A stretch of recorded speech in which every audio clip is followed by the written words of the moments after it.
Anggota Komisi 3 DPR RI, Nasir Jamil, menyebut ada kemungkinan pihaknya memanggil Jaksa Agung terkait pengerahan aparat TNI di Kejaksaan. Nasir menyebut kemungkinan akan panggil Jaksa Agung untuk mengonfirmasi hal ini agar secepatnya bisa terselesaikan. Sedangkan dari sudut pandang Nasir, ia menyebut tidak masalah dengan kerjasama pengerahan aparat TNI di Kejaksaan. Ia menilai hal ini sebagai bentuk saling bantu antar institusi, khususnya dari segi pengamanan. Ya, menurut saya bisa saja nanti dalam rapat dengan kejaksaan, ya apakah Jaksa Agung, apa Jampitsus atau Jaksa Agung muda lainnya untuk bisa mengkonfirmasi soal ini sehingga semuanya clear, tidak ada prasangka atau tidak ada katakanlah image atau spekulasi yang negatif. Apalagi memang Presiden Pak Prabowo Subianto sudah memerintahkan secara khusus kepada Kejaksaan Agung dan institusi negara lainnya agar penertiban kawasan hutan menjadi prioritas. Tentara Nasional Indonesia akan mengerahkan prajuritnya untuk mengamankan kejaksaan. Perintah tersebut tertuang dalam telegram Panglima TNI tertanggal 5 Mei 2025.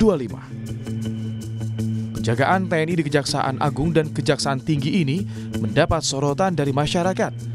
Keterlibatan TNI dalam pengamanan kejaksaan dapat dianggap menimbulkan tumpang tindih kewenangan antara militer dan aparat penegak hukum sipil. Namun, Kepala Pusat Penerangan Hukum Kejaksaan Agung Harli Siregar menyatakan, pengerahan personil TNI di Kejaksaan Tinggi dan Negeri seluruh Indonesia hanya sebatas pengamanan dan tak ada intervensi terhadap proses penegakan hukum. Kalau terkait dengan MOU, nah ini kan sudah merupakan bagian dari kehidupan kelembagaan, ya, bahwa ada tugas-tugas yang berbeda sehingga perlu dinota kesepahamkan, ya, untuk menjadi bagian dari sinergitas dan kolaborasi, dan itu yang dilakukan oleh Kejaksaan dengan TNI. TNI juga dalam memberikan perbantuan ini melakukan tindakan-tindakan terukur. Nah, jadi tidak ada kaitannya dengan penegakan hukum yang dilakukan oleh Kejaksaan.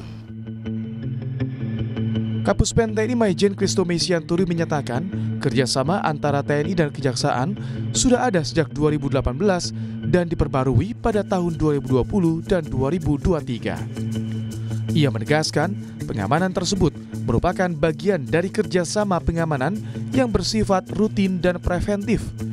Menurutnya, tidak ada yang salah dengan kerjasama tersebut. Yang sudah ada sejak tahun 2018, kemudian diperbarui tahun 2020 dan tahun 2002 terakhir ini, 2023, dengan nota kesepahaman nomor NK 6/4 Romawi /2003 TNI. Di situ ada 8 bidang ruang lingkup dalam kerjasama itu. Salah satunya adalah perbantuan personil, dukungan bantuan personil TNI kepada kejaksaan dalam rangka tugas-tugas dan fungsi kejaksaan. Ini kan dalam rangka sinergitas antar kementerian dan lembaga dalam rangka melaksanakan tugas-tugasnya untuk melaksanakan program yang memang dicanangkan oleh pemerintah. Adapun soal pengawalan melekat terhadap pejabat kejaksaan saat ini masih didiskusikan, sebab nantinya akan berpengaruh dengan jumlah pengamanan bangunan dan aset Korps Adiaksa.